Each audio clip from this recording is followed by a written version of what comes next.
Hey, you're listening to Empty Nest Empires, episode number 12. And I have a special treat for you today. We're going to be talking about legacy, and there's a really interesting twist to that. Stay tuned for more. Okay, your nest is empty, or it will be within a few years. So now what? Whether you know it or not, we are building empires. Empires of faith, family, fun, fitness, and of course, finance. And those empires are the legacy we leave for our loved ones. I'm Tammy Romani, an empty nester mom, grandma, and entrepreneur with a vision for ever greater things in the years ahead. It's never too late, and there is no limit to what we can do. I'm so happy you're here. Now let's get to building. So last weekend, I had the opportunity to go to my friend Melea Brock's house for kind of a book signing, a launch party, a reading, if you will, of her new book that has been released for this Christmas season called The Green Velvet Christmas Dress. And I decided right then that we needed to do an interview this week. So I asked her if she would do that, if I could come to her home with my microphone and my laptop, and if we could do a Facebook Live where we then use the audio for this podcast. And to my delight, she said yes. So before I share that interview with you, I want to read just a few sentences that are found on the inside of the front book cover. And it gives a real good indication for you of the heart behind this book. What if our life's legacy was narrowed down to a piece of cloth with a few embroidered lines left behind for others to find? What would you read about my story? And what would I read about yours? The Green Velvet Christmas Dress is the story of a handmade dress that passes through the lives and hands of more than 6 different women, each living her story generations from one another. Woven into this storytelling is the appealing hope of Christmas that welcomes all of us to anticipate, reflect, and remember. Step inside to find your place in the story of the Green Velvet Christmas Dress. We will get into more details about how I know Melea, how we met, and the years that we've known each other, but I'm just going to read a little bit of an intro from the back cover of her book now. For more than 30 years, Melea J. Brock has been writing and telling stories for the child inside of all of us under the banner of Right Side Up Stories for upside-down people. She's written and produced numerous books, audios, and plays, and has been featured in magazines and on radio. The success of the play, The Green Velvet Christmas Dress, spurred Melea to write the book. Her hope is to never stray far from reading aloud, the oral voice that she's known for as a storyteller. There's something wonderful that happens when we read to one another. Anything can happen in those short moments of the telling of a story together. Anything. I invite you now to eavesdrop on our conversation. Picture it, if you will. Melea and I are sitting with our cup of tea, and we are at her kitchen table. The Green Velvet Christmas Dress and a lovely quilt is behind us.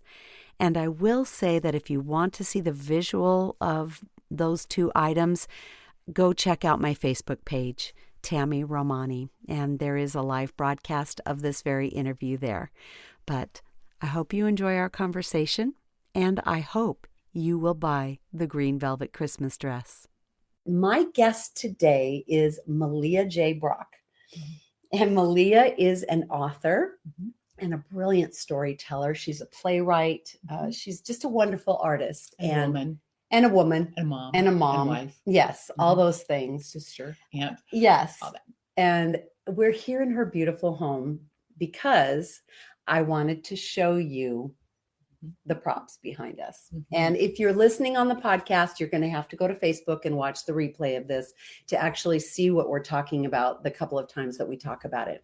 But we're here today specifically because it's the holiday season, and we're talking about her newest book that was just released called The Green Velvet Christmas Dress. I'm so excited. I was here in her home the other night for a reading and just kind of a celebration, I would call it. Book signing and celebration. Formality, a tea. Yeah, yes. And tea. You have to drink tea when you read right. a book that begins in the 1880s. And so I'm just here to talk about this book, how wonderful it is. You can go to rightsideupstories.com and get more information about the book and order it from there. But Melea, first of all, let's talk about how we met. Okay. Yes. I don't even know the first time we met, but either. Melea used to do story times at the church we attended when my kids were little. And it was a big deal. Like there was music, there were sets. She literally would open a book of her own stories and sometimes of other stories and read them to us.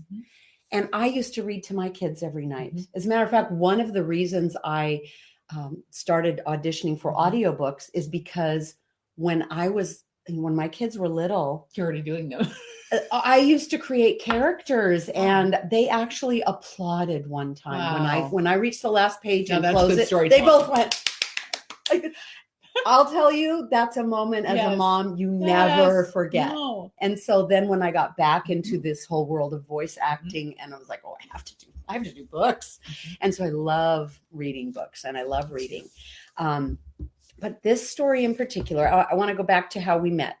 The funny thing is one book that I remember that I used to read to my kids was a sweet little book called Chrysanthemum. Yes. Do you remember that? Yes, I do. And they said, Mommy, you need to give this book to Melea. And I did. And I think you actually put it in one of your shows. Marilyn Farley, she became Chrysanthemum and I was the storyteller. And she wilted. She kept wilting. It's a darling children's book. I have to find that for my grandson. Excellent. He will just love it. But my kids love that book. And so we go way back. Now our kids are grown up adults. We are empty nesters for the most part. And Melea is still doing her craft. So Melea, I want to first read the very first page where I don't know if you could see that on there. You write to the reader and you, instead of saying dear reader, you say dear living story. Okay, that got me right away. Why do you call your reader a living story? Because we are alive, because we are a story living every day.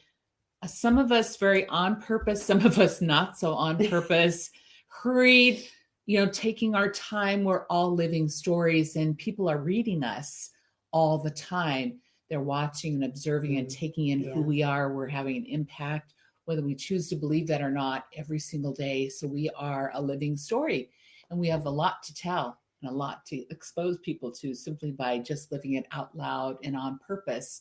More so. That's my big thing, is living it out loud and on purpose as much as possible.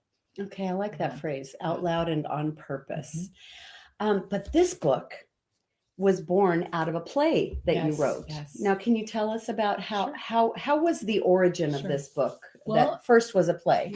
I have to back into a family story. My sister, Melanie, who lives in Indiana, her husband, Ken, suddenly became very ill in the night, was taken to the hospital. There was a touch and go kind of reality of, will he live? Will he pass? Wow. And we came to Melanie's side and her 8 children to be with them during this terrible, terrible time. And then it came to the part in the story where there was no brain activity and Ken was going to pass. And so she had to make this awesome decision of, when will he go? And she felt like Easter Sunday was the time for Ken to go home. And so it was Easter Sunday.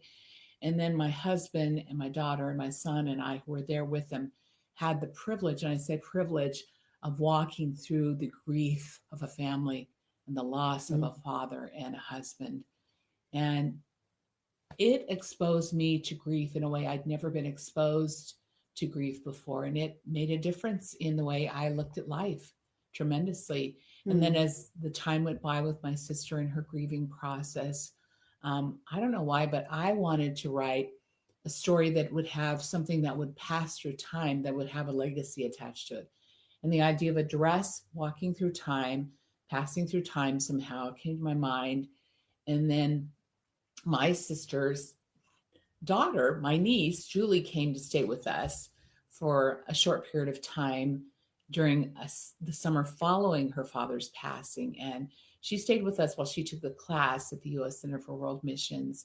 And we got very close during that time. I hope Julie feels that way too. You never know with college kids, right? We're taking care of a college kid and, just learning about what she's learning about. And she was still in her grieving process, of course, of her father.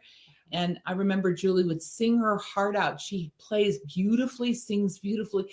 And I would just hear her just singing her soul out, singing her heart out. And I'd written the short story of what was going to become a play. And I said, Julie, can I read you a story that I'm calling The Green Velvet Christmas Dress? And I had her come into my little studio and listen to me tell the story. And she bawled, I bawled. And I said, what do you think? Should I write the play? And she said, yes, write the play, Aunt Melea. So it started as a short story. Which is kind of where I would go maybe with a play, is start with a story, because that's kind of my form, and then move into a play. And so that's how this came to be. It was done in 2011 and 2012 and very well received. I did it at Pasadena Community Church in Pasadena. Very well received. And then came the part of writing, actually, the book, which followed the following year in 2013. Did you know that this would also become a book? No, I did not. I was compelled by two of my high school students. They were high school theater students that I had. They were now in the play. They were part of my group called Restore Theater. And they said, you've got to write the story. I said, the story of this book. This book needs to be written about the Green Velvet Christmas Go dress. Deeper, in other words. Yeah, go all the way back in time to where it all started and then go forward. And you did. You started with a bolt of green velvet. Yes. And not even the dress. Nope. Whereas the play started with the dress. Yes, the play starts with the dress, her finishing the dress, putting the final touches, waiting for her sister to come visit her. Yeah. Actually, her that was sister such a beautiful part of the book. Yeah. Okay, so I read this whole book last night. And last night? Okay. Because, research. I just got it. When was I here? Saturday. Okay, well, I probably could have started it sooner, but I read it last night knowing we were doing this today. You actually have told people to savor it. True. So I don't recommend doing it all in one sitting, just so you know. I did it because I needed to know the whole story before we met today. Right. But I was still so moved throughout the whole book. And Melea, I remember you saying on Saturday that this is a book to be savored and shared. So you are an out loud reader, storyteller. You like it when people get together, even in groups of 2 or 3, and read it to each other. Yes. And why is that? Because I think me hearing your voice tell the story echoes back into my own story. And I'm listening and understanding, and it's being weighed against my story and my own living out what's being heard. And there's something very organic or real about that. Even if we just tell a story from our own lives to each other, there's something. It also harkens back to, I think, that childlike reading group we were all in as little guys learning to read, that we all learn to read, and then reading out loud has a very nostalgic kind of reality. And not enough parents read to their kids. They kind of stop once they're readers. And my whole thing is, don't stop reading to kids. Don't stop reading to them when they get really big, because they don't really mind. I've heard many teenagers say, and college student, I don't mind. In fact, it actually calms down my anxiety if I'm read to. Yeah. Which I think that would explain the huge popularity and rise in audiobooks lately. Yes. Yeah. I mean, So. everyone, we think it's because people are busy and they want to just listen in their car, Right. which, yes, that's a thing. If you Right. have a commute, what better than to be read to Right. Mhm. on your way to wherever you need to go that Mhm. day. But I also think there is something about the human voice that is such a connection. Mhm. I mean, it's part of what my business is built on, Yes. is helping people have that voice that people connect with instead of turn away from. Right. And Right. And it's warm, it's inviting. Yeah. It's like, I know this person. By the time we're Right. into so many Right. chapters in audiobook, I've come to Yeah. know right. the quality of their voice. I love that. I love that. So I don't want to give away too much from the Me book neither. because it was so valuable to me last night as I sat with my Christmas tree lights next to me and my little reading light. My husband was like, it's kind of dark in that corner. And I was like, I have a little light. I had one of those little stick lights that, and it was just so cozy and wonderful. And I don't want to give away the story, but I do want to talk about, why is this a Christmas story? Well, I mean, it could be a year-round story, but it is especially poignant right now. Right. The story begins near Christmas in Emma's life with this bolt of green velvet fabric that she's purchased. Mm-hmm.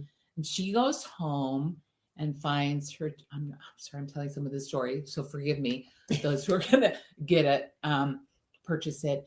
She goes home and finds out her 2 children are homesick from school, and they have contracted, I think that's the word, what we'd call the fever that kind of went through the United States. There were other forms of it. And so this has happened to her 2 children, and they are very sick and very ill. And then we move forward into the passing of her 2 children.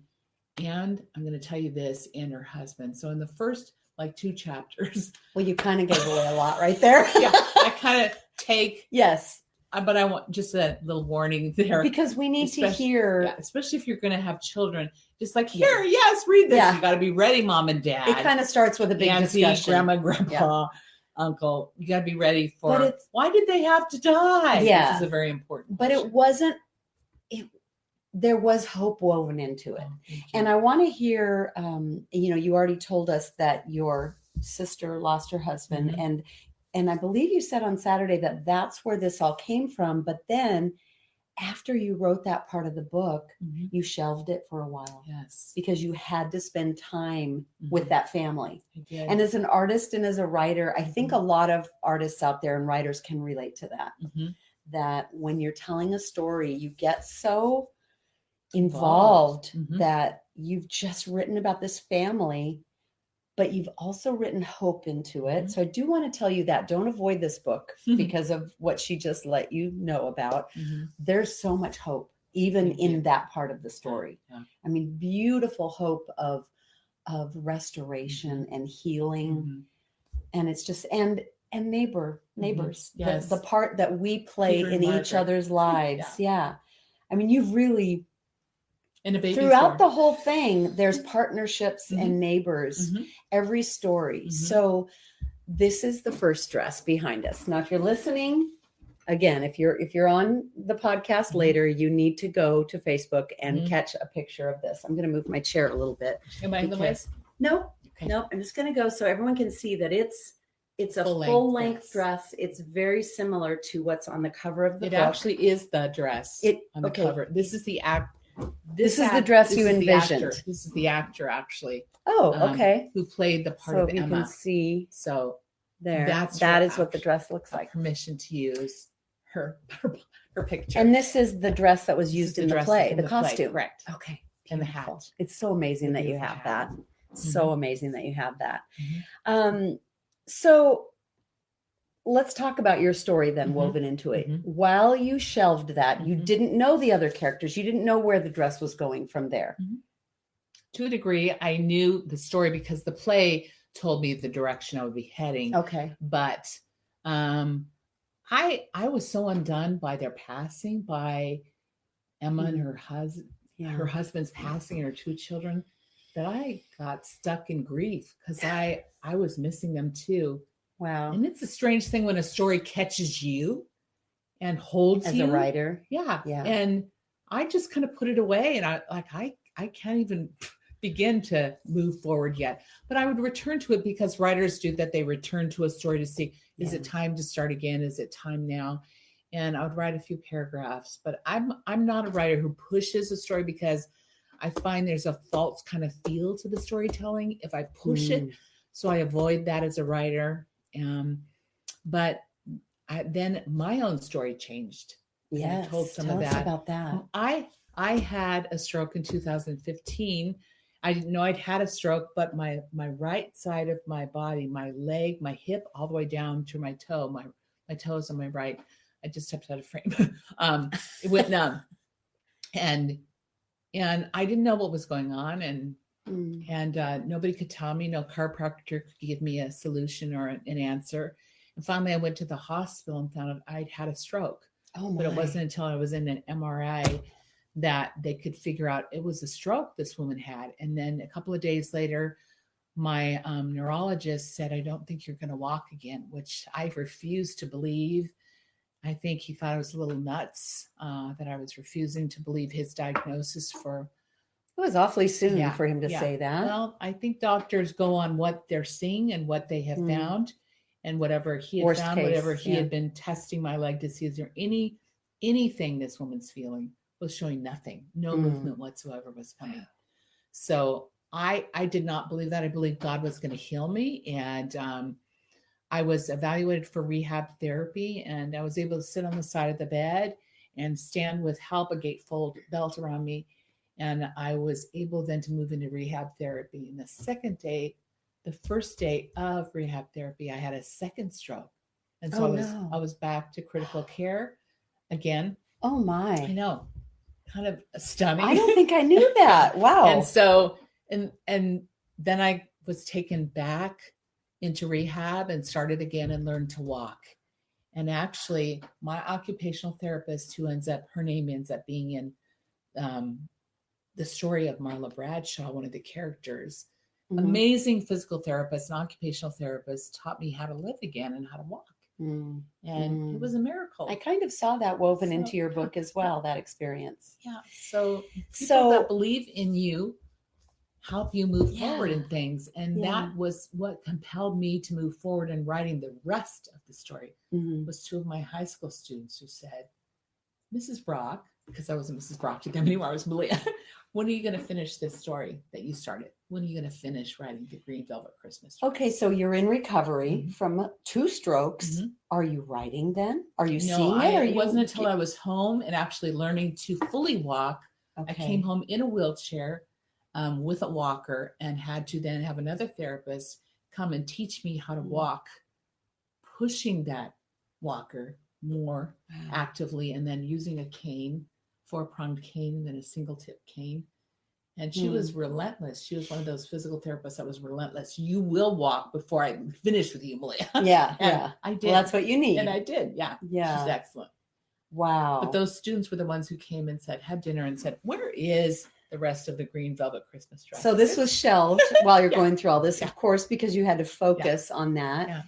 And then you started up again. You got it out. But I love the story about how you had help finishing it. Would you tell us about that? Is that with the dinner? Yeah, the dinner. So these 2 students, or rather students, Val and Vicky, would come every 3 or 4 weeks, and I would be writing the next part of the story, and we would sit and have dinner, and I would tell the next portion to them, and we would laugh and cry. Some of it was very touching, and we would eat dessert and eat good food, and we would just enjoy each other. And I would tell the rest of the story, the next part of the story. And we got all the way to the end of the book, and it was, okay, now publish it, Melea. Now get this published. So, wow. Yeah. So they really pushed you students, and helped you. Yeah. That's those amazing. 2 wonderful, incredible women. So I think for me, a big theme woven through this, there's a couple of things really.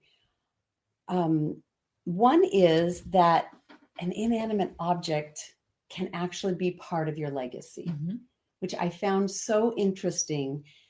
And honestly, you could replace the green velvet dress with a toy your grandfather created, a wooden train or a truck or something he made, or the tradition of baking cookies with your grandchildren. A favorite recipe. A favorite family recipe passed down, passed down, passed down. In my husband's family, it is ravioli making for Christmas Eve, which we are all going to get together about 10 days before Christmas Eve and do together and learn the recipe and, learn how to do it. Great. And I think we don't realize in the small things that we plan for our families that we are creating a legacy. Right. And none of these characters, when they refashioned the dress, the green velvet, into a new style that was appropriate for their time period, none of them knew that that dress was going to touch another soul. And yet it did. They saved the lining, though. They saved the lining, which had words that had been embroidered into every piece that's refashioned. There's embroidery that follows to the next article of clothing. And so this keeps getting passed, and our words are a legacy too. We don't often think about it. There are things that are said by you, Tammy, or by me that, that's so Tammy, that's so Melea, but you just said sounds like them that are really part of our legacy too. That our words follow us. So the very first one is Emma, 1880, your first character, and what she embroidered in the lining of the dress is worn on the day to be worn on the day when sorrow is no more. Yeah. Because of her great loss. Right. And you didn't believe she was ever going to wear it again. Right. Emma, the character, does not believe she'll be wearing that dress, but actually her sister-in-law, her husband's sister, is going to come visit her for Christmas, and she decides she's going to step into the goodness of the green velvet and wear the dress for her and just let her see it. And then some wonderful things happen from there. Not going to tell don't tell the rest. Don't tell the rest. You really need to read this. It is a heartwarming story. It's amazing. Your journey of writing this is so miraculous, really. I mean, it's like, isn't it funny how when something like this comes to fruition and you look back really at the genealogy of a miracle, don't you? Yes. If you dare yourself to look. I talk about this in my life group, and I'm also leading an online study right now where we talk about, if you look back, even like an opportunity that you have. Okay, so I have this opportunity to speak on this stage. Well, that wouldn't have happened if I hadn't met this person here at this event. And that wouldn't have happened if I hadn't reached out to them, maybe on Instagram or something back here, or if I hadn't been a student of theirs back 5 years ago, and you really can trace events in your life back that way. And I really encourage people to do that, because I think that if you were to write the publication of the Green Velvet Christmas dress, and then underneath that, what had to happen before that, what happened right before that, what happened there, what happened where, even your stroke in there had to do with the timing of all of this. Yeah, and I actually do. In fact, my editor, Marcia Koppas, in working with me, she said, Melea, there's another woman who was touched by the green velvet. And I'm like, I don't think so. I think I've written about all of them. She goes, actually, your last portion of the book where you give credits, I think it's you. I think you're the woman, the last woman to be touched by the green velvet. And of course, I started to bawl, Tammy, because when somebody tells you the truth about who you are, you're compelled to actually believe what they've told you, or, wipe it off as, no. Yeah. But it was the truth. I was hearing the truth. So that compelled me to go back and look at how I would end this book. Yeah, because I like the way the book is formatted. It's got the names. The first is Emma, and then is the two young women who are military wives, Rachel and Vivian. And so you're reading about each of their stories and how they came upon the dress, how the dress impacted them, and how the lining especially, and how they decided to add their own message to it. And at the end, there's such a beautiful section where Melea gives you space to write your legacy. If you had a dress or a piece of fabric to write your statement, just one sentence, what would you write? And then it's so beautiful that you left space for this book to be passed along and more statements to be written. And I love that a whole family could read this together and each person could pen their legacy statement, which is so beautiful. I've encouraged one family in particular because I gave the book to actually my mentors, their children, and I made sure that one of the numbered and signed copies went to Gary Byers' family, my mentor of more than 30 years. He passed, went home to be with Jesus. And I wanted Holly to be the first to receive the book, but I'm asking Holly and Peter and Riley to write, and their wives and husband to write, and Peter, did I say Peter? To write down their legacy words and on this page, and let the book keep moving to family, because they'll finish the book in a certain amount of time, not overnight like Tammy. And then don't do that. Then we get to learn from each other. What is my legacy on this day? What is my legacy? That's such a beautiful idea.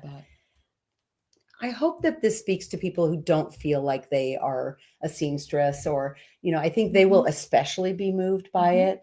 But I also think that it's going to speak to anyone because it really makes you revisit having, like you said, living out loud and on purpose and not keeping everything to ourselves, and what an impact you can have. And honestly, God gave me my word for next year is impact. And that's why this was probably so poignant to me, because it really illustrated to me that you don't know the impact. Right. None of those women knew the impact that dress would have on the next person, or on the family that had it during the time that they had it, which was such a good reminder that every day we make an impact that we may never know. And we always want to know. Right. We want to know, like, this thing I'm doing right now, I feel called to do this. Is it really going to make a difference? Right. That's not for you to decide. It will make a difference. Right? Even reading stories to your children. Right. Huge impact. I heard my daughter tell someone the other day about me reading stories. And how important that was to her, and how that is just a memory that she has. And I just thought, that is so sweet. Well, you have a grandson, right? Yeah. And you're reading to him? Yeah, we love to read. I have a little granddaughter now too. So books for Christmas. That's right. Books for Christmas. Yeah. Easy one. Yeah. And they're, it's just, it's such a blessing. And I would say that your voice doesn't matter, because your voice is what your family knows. Yes. Your voice is precious to them. I still can hear my mother's voice, and she's been gone 10 years this Christmas. And your voice is precious. So tell the stories. And what people are remembering most of all, even if it's just a baby, well, I just have a baby. What do I do? Just hold that baby in the crook of your arm and read to them. Not maybe the green velvet Christmas dress. It just could be anything. It could be the newspaper. It could be just your wonderful, warm living room voice, as I call it, is one that's going to be remembered by them. And it nourishes that little life. It nourishes that little life. Yes. And then when they get older, of course, it nourishes them more. Keep reading, keep reading, keep reading. Read to your husband. Read to the seniors. Have seniors read to you.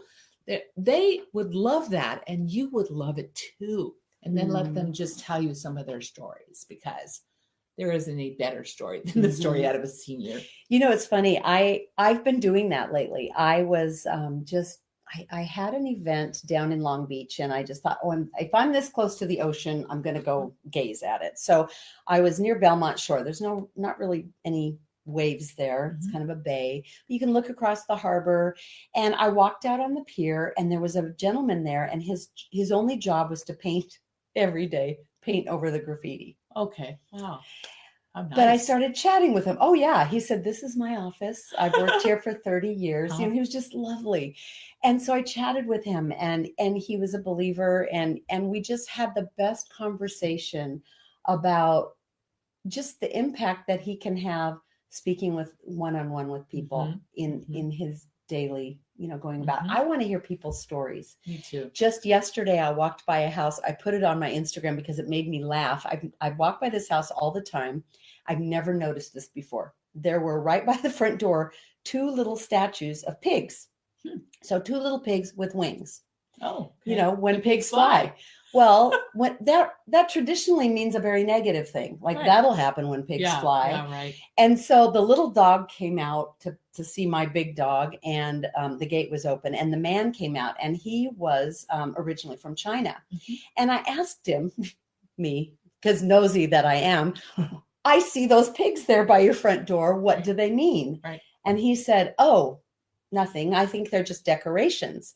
And I said, well, you know, we have a saying, and he'd never heard this saying. Really? I said, we have this saying that when pigs fly, you know, That'll that happen. when something happens when pigs fly, that means it's an impossibility.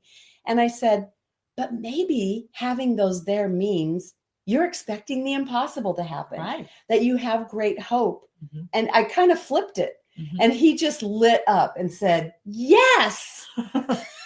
New meaning to those. Poor guy. statues. He's not going to be able to walk out his front door without looking at those pigs a different way. But I just thought that was a God moment, because I wouldn't have thought of that either. Right. But I love little stories like that. Mhm. And I will say that when people say to me, I don't have a story to tell, Mhm. because it's not dramatic enough. I've just lived my life and I do this. And I say, you have thousands of stories like that one I just told. Yeah, So one of wouldn't the- you say that about Yes. storytelling? One of the things I sign when I sign everybody's book, I'm signing it the same way. It says your story has always mattered to God. Yes. So I just feel like people need to know my story's always mattered, and it's always mattered to God, Mhm. who is the storyteller of, let's say, all of what's happening here. Yeah. That's Yeah. my belief, is that Yeah. he is the storyteller, the writer, the Mhm. author and finisher of my faith, Tammy's faith. Mhm. You know, Yeah. Yeah. So get the book. Mhm. Thank you for joining us today. And I Thank hope you, that Tammy. as you watch this in the replay, let us know that you're here, and we'll keep revisiting. Hopefully we built an Melea empire can- today, right? Yes, empire builders, empires builders. of faith and legacy, even as small as a dress made. Yes, a dress. So it's such a beautiful Yes. story. Thank you, Melea. My pleasure. Thank you. Thank you. Thank you for joining us today and for eavesdropping on our little kitchen table conversation. I hope that you found this interview to be interesting and compelling and, enough to make you want to go to Melea's website, rightsideupstories.com, and purchase a book or two. Give it to a friend. Give it to a family member. I bought one for my sister. And I think she will really, really love it. So I hope that you will go to her website, check it out. Even if it's past Christmas, buy it anyway. This really is a timeless story that can be read year-round. It's a beautiful story. And then you know what I would like from you? I would love to hear from you what your legacy statement was that you wrote in the back of the book. So would you reach out to me on my social media? I'm Tammy Romani on every platform. Would you send me a DM and let me know that you heard this episode and that you have decided that you have a legacy statement? That's what we're all about here on Empty Nest Empires. I think it's so important, and this was such a good reminder today that every little thing that we do that is remembered by future generations can touch their hearts in such a way that it carries on. The blessings carry on from generation to generation. May it always be so in your life and in your family. Thanks for joining me today. I'll talk to you next time. Bye-bye.